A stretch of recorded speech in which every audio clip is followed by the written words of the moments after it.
hour in the allotted time, I will declare this meeting open at 6:01. Nalak Kadij Nija Buja Bal Wajak Nunga Buja Nalak Nini. In the language of the first people of this land, we say that we know we are gathered together here on the land of the Wajak Nunga people, always was and always will be. Move on to attendances and apologies. I don't believe we've got any apologies tonight. No, okay. And declarations of interest, councillors.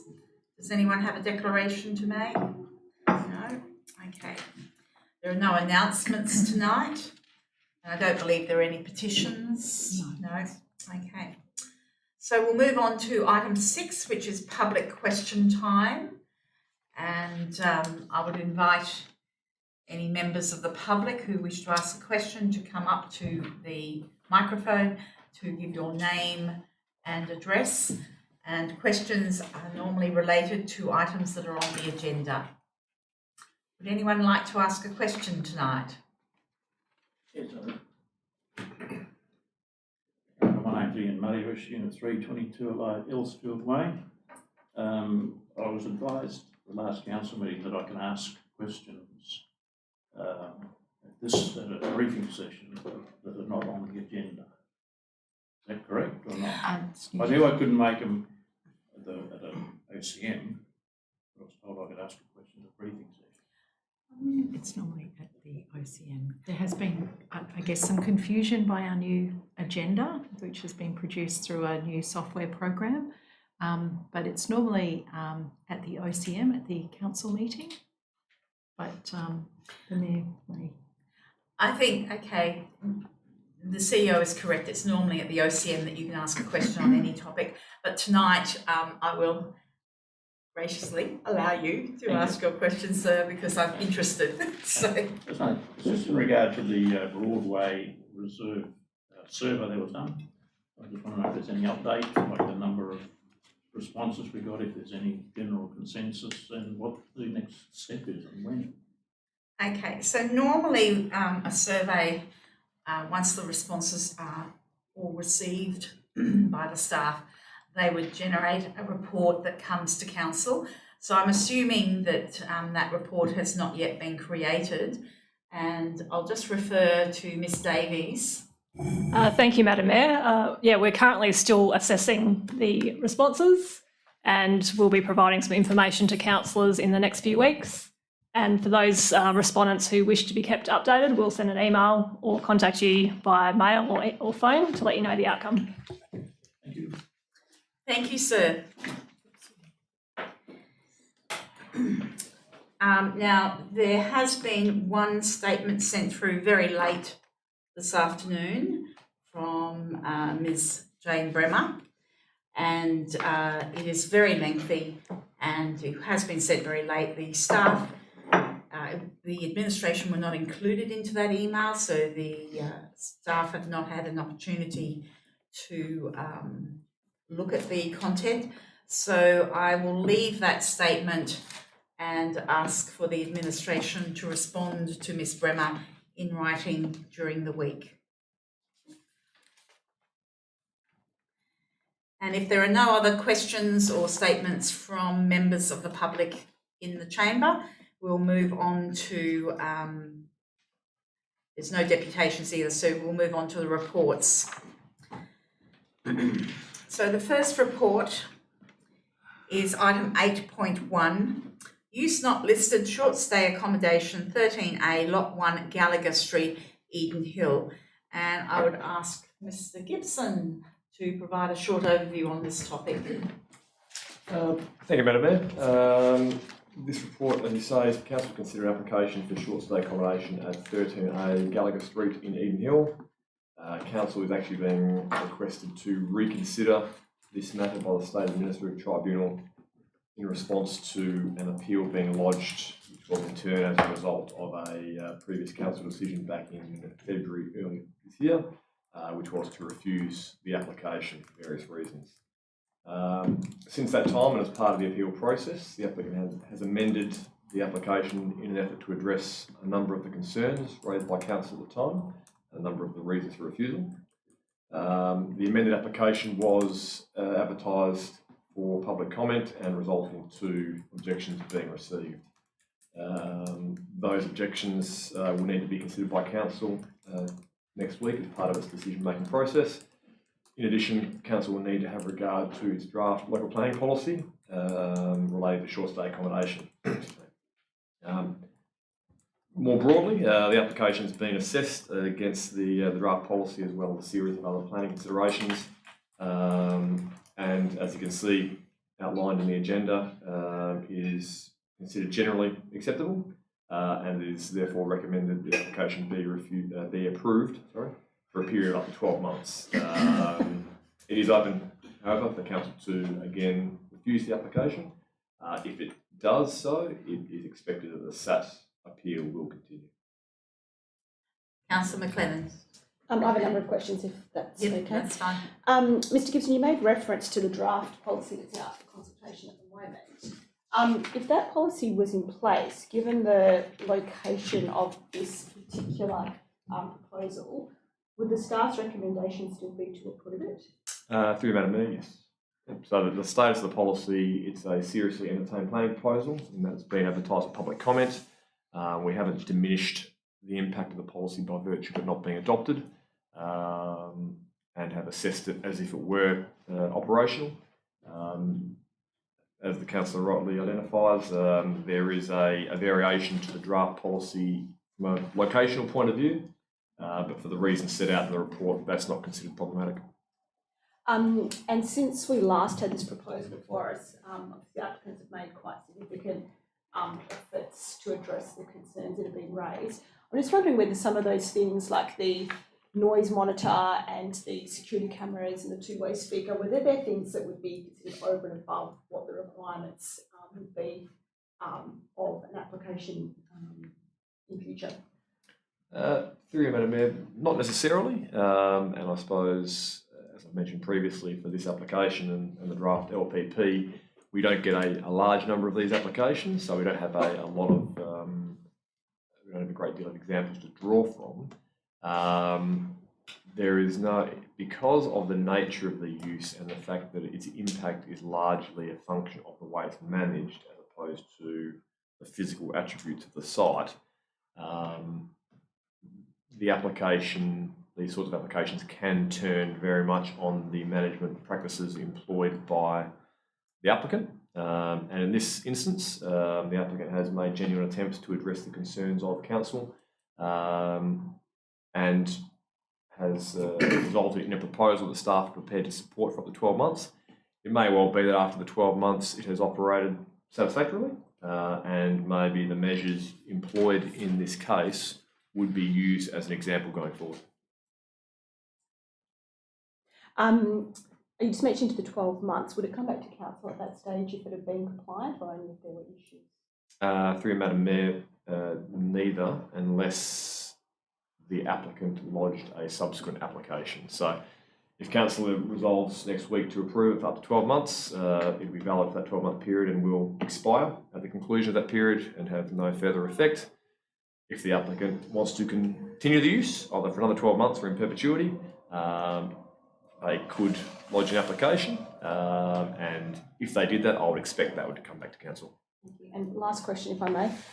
In the recommendation under point 1, one of the points is the management plan requires the reporting of all noise breaches to the town in an agreed format.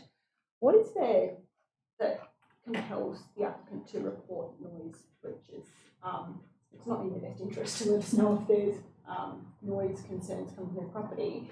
I would expect that it would be neighbouring properties would be more likely to bring noise concerns to our attention. Through Madam Mayor, that's correct. I suppose what would compel them and what would motivate them would be compliance with their conditions of their development approval.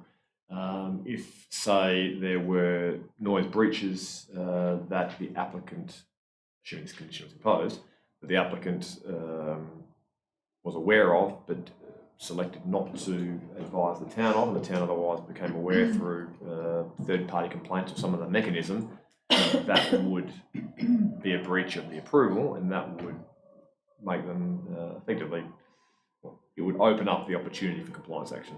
Thank you so much. Councillor Ames. Thank you, Madam Mayor, and through you to Mr Gibson. On your report, in the box, I've just gone from one document to another, so let me just find what I'm looking at. In regards to the modifications that happened to the application on page number 9 of 31, security, safety and community, in the amended, the plan is that the devices have been installed. It said that they're hardwired. We then look at the application that has been submitted, and towards the end of the documentation in the images, it looks like the noise monitoring are plug and play into PowerPoints. Doesn't really say look at hardwired. Hardwired would be something that can be powered 24/7 and not be removed from a PowerPoint. So we want to just confirm that the devices will be hardwired and not being able to be pulled out by the guests, and obviously then not be able to be monitored. Through you, Madam Mayor, we can double check that and update councillors. Thank you. Other questions, councillors? Councillor Polifka. Yes, thank you, Madam Mayor. To Director Gibson, so obviously this was the subject of the mediation. I don't wish to know about the discussion that occurred there.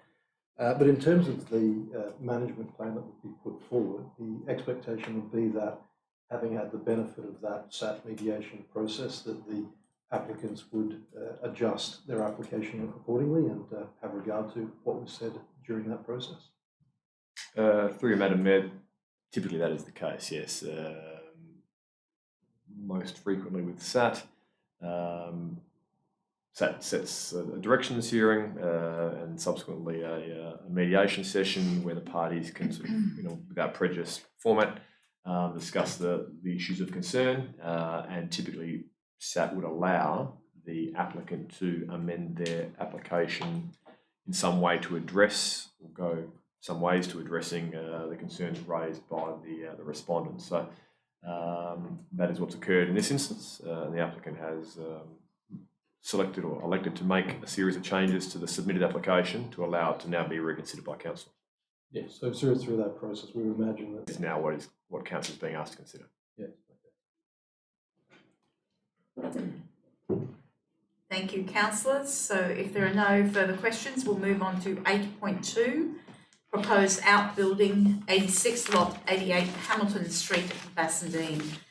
And again, Mr Gibson, if you would like to provide a short overview. Through you, Madam Mayor, this report is for council to consider an proposed outbuilding at number 86 Hamilton Street in Bassendean. The proposal was assessed against the R codes, and there is one element that requires a design principle assessment, being the wall height. Given the location of the outbuilding, it will have no material impact on the streetscape. So council needs to consider, as part of this application, whether the proposal will have a detrimental impact on neighbouring properties. In that regard, the town did advertise the matter to abutting properties and received an objection as set out on page 18 of the agenda. Based on the assessment that we've got on pages 19 and 20 of the agenda, the proposal is considered broadly acceptable and is recommended that it be approved. It is, of course, open to council, however, to refuse the application, but if it does so, it needs to provide reasons relative to the design principle. Okay, councillors, would anyone like to ask a question on this particular item? Okay, well then we'll move on to 8.3, which is adoption of the quarterly report period ending 30th of June 2022. And Ms Mabs, this is your item. Thank you very much, Madam Mayor. This is the final quarterly report for the period ending 30th of June 2022, aligned to our corporate business plan. Also attached is a report that contains a list of council resolutions recommended for closure. So council's being asked to receive the quarterly report and endorse the council resolutions recommended for closure attached to the report. Thank you. Councillors with questions? Councillor McLennan? Normally I'd ask these questions by email, so but since we've got a short meeting, if you don't mind, I'll ask a couple now.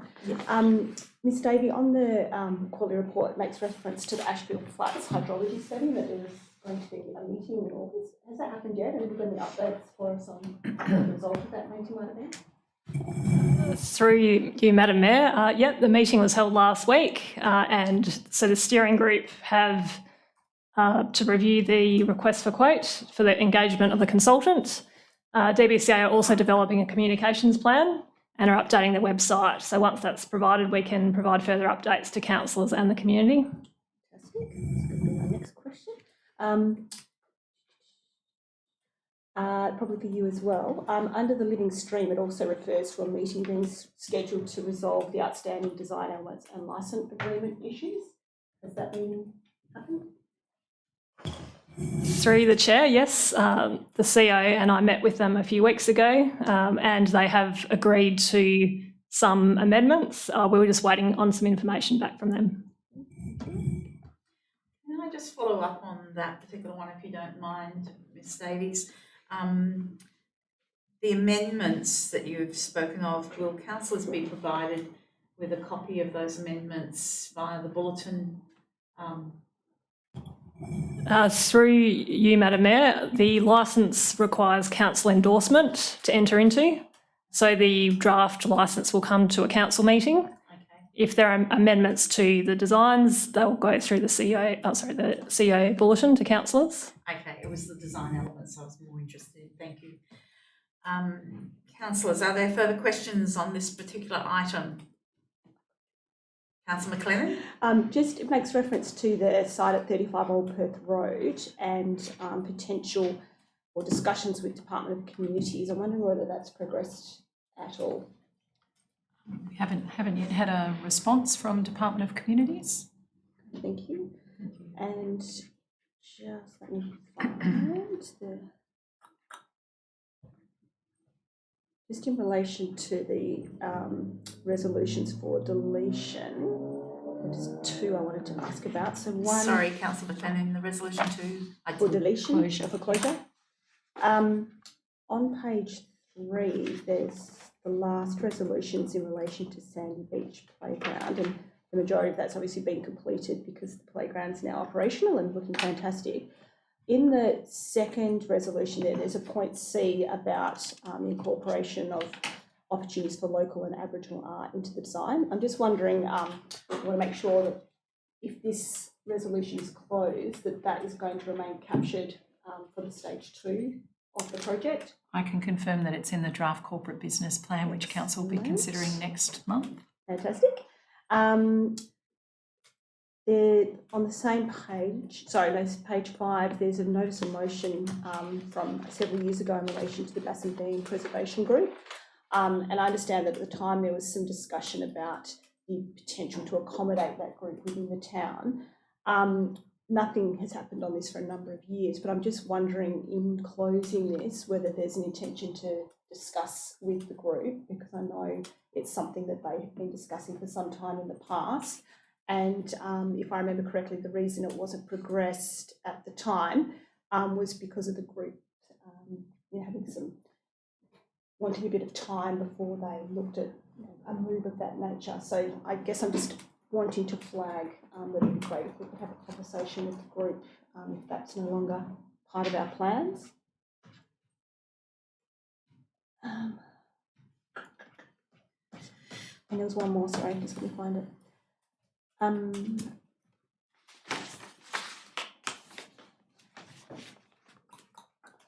On page 1 it was, so just going back there, and Mr Dwyer, this was one under your name. It was in relation to the Second Avenue Bicycle Park. There's the comment that council didn't approve funding last year or in this financial year for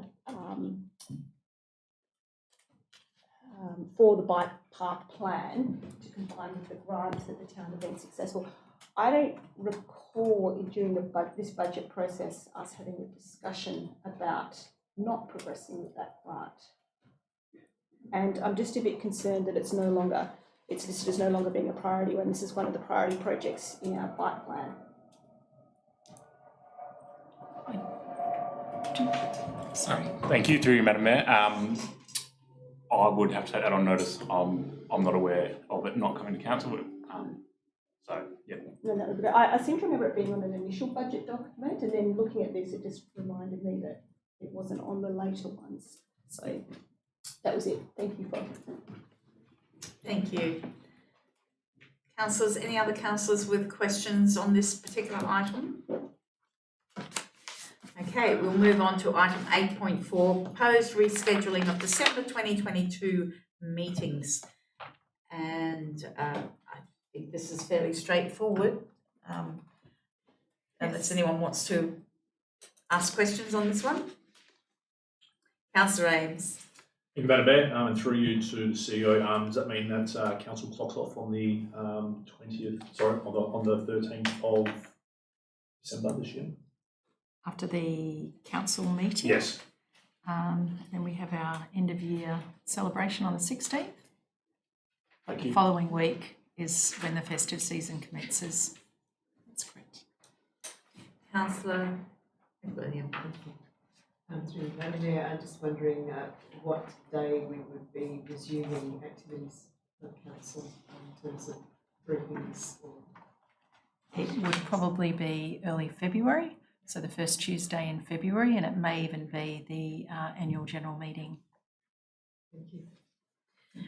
Can I just ask, I did ask this question a few weeks ago, I'm sure, that if there was a necessity for any reason that a special council meeting could be called probably late January if required,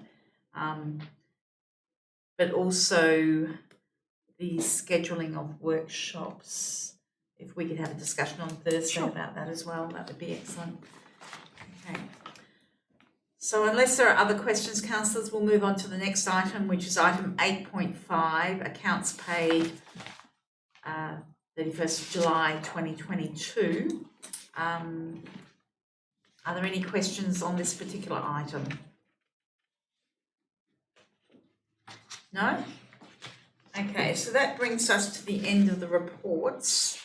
There is a notice of motion on the agenda for next week. If councillors have questions on that, you may ask now. Otherwise, you can read the information provided by the officers. Can I just ask a question? I'm just reading the notice of motion and then the officer's comment. It seems to or implies the town's not doing some things which the officer's response indicates the town is already compliant with. And there's reference to the WA Department of Health recommendations, which there's no link to understand what it is. I'm just wondering what that is, like whether, or if it is a thing at all. And I also understand that you may have had a briefing from one of the Parks and Gardens staff around the current practices that the town uses, and I'm wondering whether the rest of us could hear some of those practices so we have an understanding of what the current practice might be. There was a meeting between Councillor Carter. I attended, not so much as a participant, but to actually hear the information. Ms Mabs, Mr Morrissey.